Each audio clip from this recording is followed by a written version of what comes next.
Good morning and welcome to Coffee with Pirate Chris. Just kidding.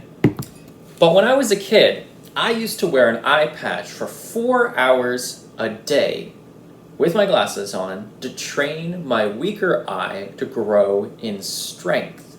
For those who don't know, my glasses, one of these lenses is very thick, the other is quite thin because one of my eyes is quite a bit stronger than the other. They'd call it a lazy eye, where my brain was using mostly the one eye, not the other, and this actually skews your 3D perspective. In fact, when I was young, I still remember when I was probably like 9 or 10, when I first got my glasses and started doing the whole eye patch thing. I remember the day I looked at the clouds and went, clouds are 3D. I never noticed this before. I could never tell the clouds had 3 dimensions. Everything just looked flat to me. I had very little depth perception. And I've always remembered that as a great analogy for the fact that, how before our life in Christ, we see the world in a certain way, and it seems normal to us. It seems that that's all that there is.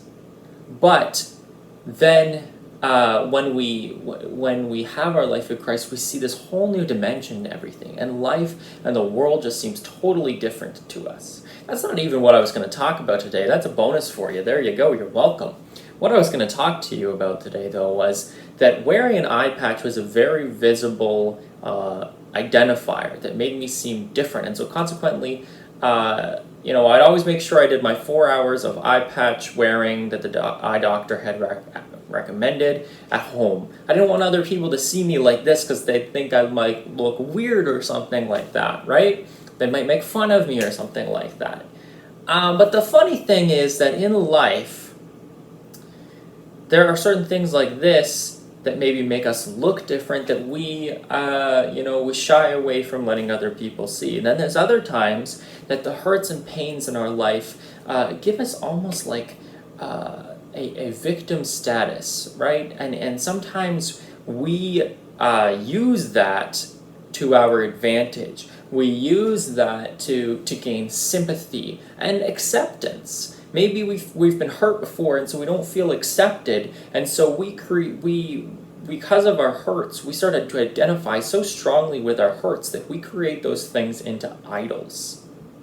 As a staff at the church, there's a book we've been reading through as a devotional, and one thing that I really appreciate that it pointed out was that we think of modern idols as anything that distracts us from God. But one other key thing about idols in olden times were that people created them themselves.